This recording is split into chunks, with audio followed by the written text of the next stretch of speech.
I want to remind you that Jesus is teaching in this section in Luke's Gospel in a way that should point us to putting our trust and confidence in God.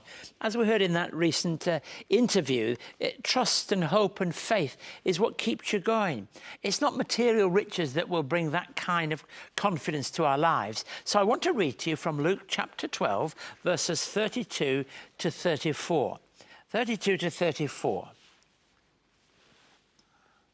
Do not be afraid, little flock, for your Father has been pleased to give you the kingdom.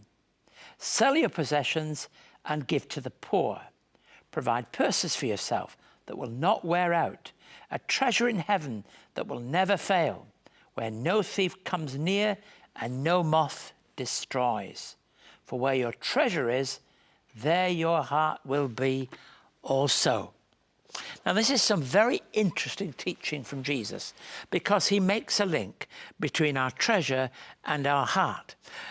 What we treasure in life is where our heart is. Now, that may not just be money. It might be lots of things. It might be to do with our ego, our position, our status, all kinds of things. Whatever we treasure most, that's likely to be where our heart is. That's likely to be where our emotions, our feelings, our commitment, our identity is to be lodged.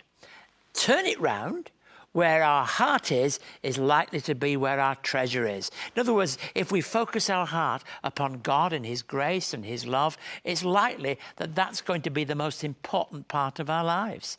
And so keeping our treasures safe is important. It talks there about having purses that are able to keep, we don't waste things, we don't believe possessions are unimportant. But possessions must never be the greatest part of our lives. We mustn't just give them a position that is higher than they ought to be.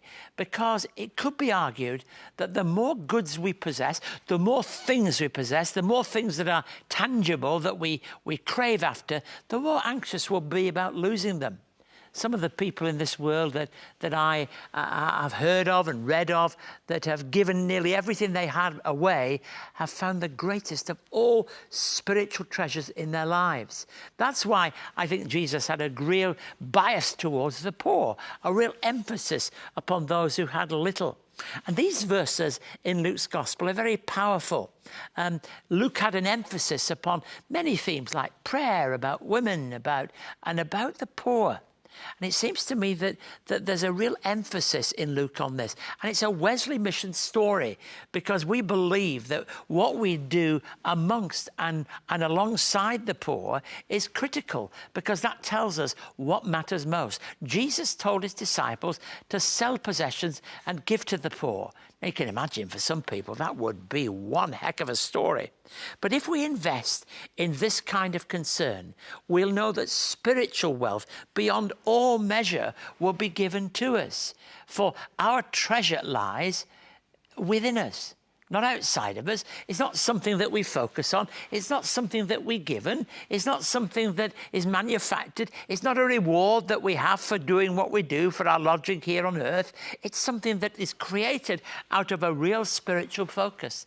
That focus upon God and his grace and his love opens up the possibility for us to possess, to own, to be part of the greatest treasures of all. Didn't Jesus have such an emphasis in his teaching on the small things? That small grain that grows into something large, that small prayer that is offered by somebody, the real sense that these things are the most important things.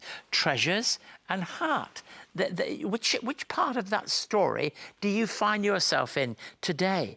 Jesus tells us that where our hearts are, where our focus is, where the things that we consider that matter the most in life, where they are, well, that's where our treasure will be. And if we treasure those things most, it will spill into every part of our lives. There is no greater joy, whether it's singing for 30 years, whether it's ministering for a lifetime. There is no greater treasure on earth than a life where our treasure is hid with Christ in God at the very secret place of our lives that spills into every other area. How true it is around this lovely land of ours that there are many people that folks know about, and many that have never been told their story, have right at the heart of their life the treasure of Christ. And if you never met him, then I commend him to you today to reach out and to find Jesus Christ.